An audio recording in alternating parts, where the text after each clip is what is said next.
Hi everyone, this is Sam coming to you again for Therapy Tip Tuesday. As you can see, I'm coming to you live from my office.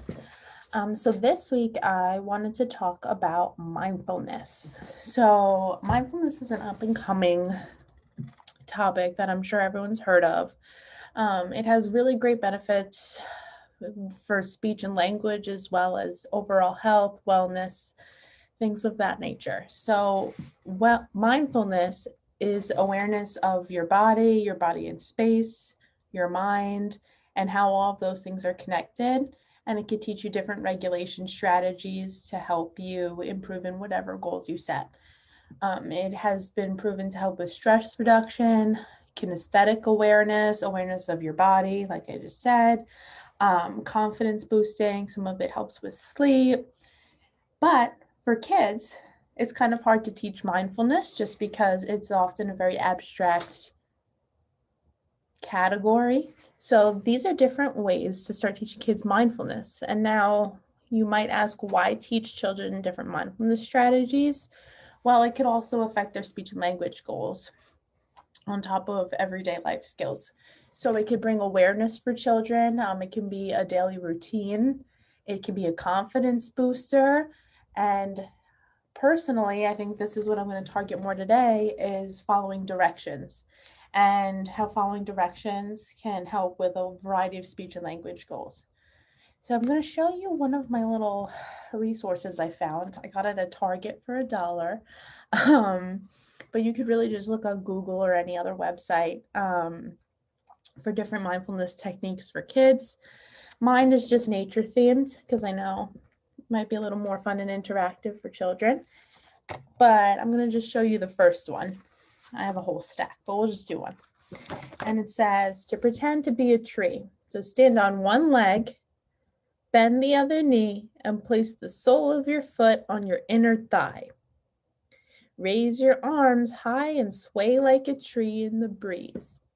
So what I like about this card is that it gives children a visual of what the body should look like. So even if they have a hard time with directions, they can use compensatory strategies such as imagining a tree. They can look at the picture. Oftentimes, these directions might be complex for some kids. So you can even break it up and say, first, stand on one leg, bend your knee, and put your foot on your thigh. And then you could break it down into 3 categories and still make it a tree. So again, this isn't a hard and fast rule, but it's a great way to build awareness of the body, the mind, and then give them that nature visual in this circumstance for them to connect to. So additionally, a lot of people, especially our fluency kids, have often learned about the concept of diaphragmatic breathing or belly breathing. So when you talk to kids, this is a great mindfulness technique. So everyone can just sit up, sit on their chair, back nice and tall.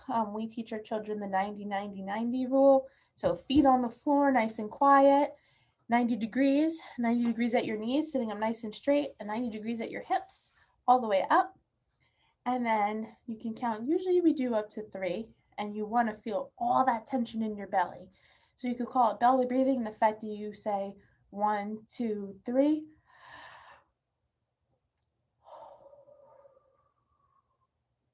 And that belly breathing continuously offers great postural support, which is great for our myofunctional therapy kids.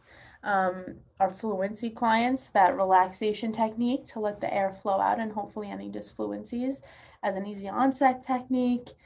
Any kind of behavior management. So if children are feeling frustrated, upset, cooped up, especially in these times, working on this belly breathing is a great way to allow the body itself to relax by an increased intake of air. And everyone can just participate together. So you can count, maybe begin your day with each kind of belly breathing. So 1, 2, 3, release. And this is a simple concept for children. It doesn't require that much following that many complex directions. So sit up straight, take a deep breath, 1, 2, 3, and breathe out. And oftentimes you could teach them this whenever they feel disfluent, if you're talking about a child who might stutter, a child who might have poor posture and you want them to sit up straight while they practice their myofunctional therapy exercises, if you want a child to follow directions, or if you just want to create engagement and do it as a family activity, that would be a great idea to start. Additionally, mindfulness is also often practiced in schools. So a lot of kids are using this website, and it's free for parents, free for teachers, it's free in general at home, and it's called gonoodle.com, and they have a variety of songs and games and different mindfulness activities that are used and geared specifically towards children. So I'm just gonna share my screen with you guys, and you'll be able to see Go Noodle and some of its benefits. Give me 1 second.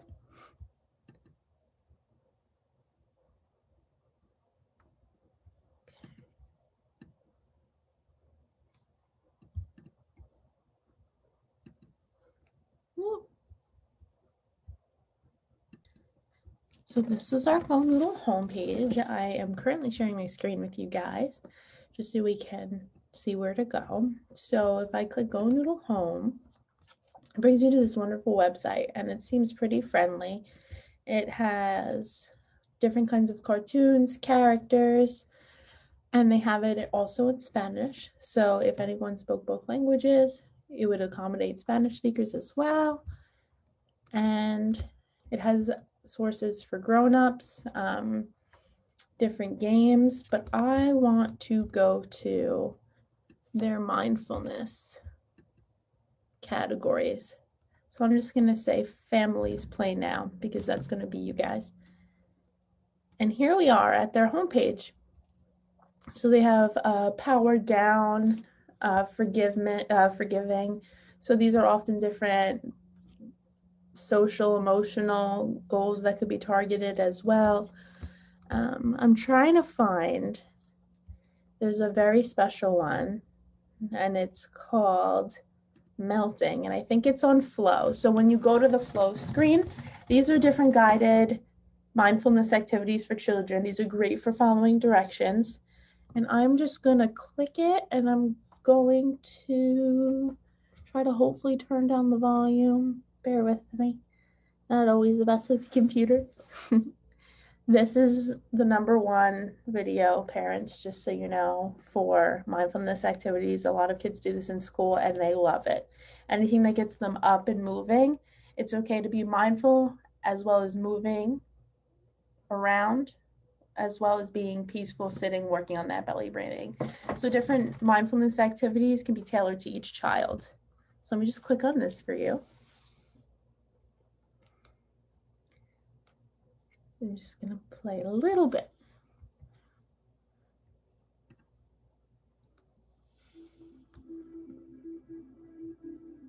Melting, melting, melting. We all have those moments when we freeze. We can't move. We can't think. But with practice, we can get good at melting that frozen feeling. Let's freeze up and then melt. Stand up in a spot with a little space around you. So already you can see that they give you different kinds of directions for children. So they give you them that visual, and it tells them to stand up, space around you, look and see if there's any other friends that you can't hit them when you're doing your activity.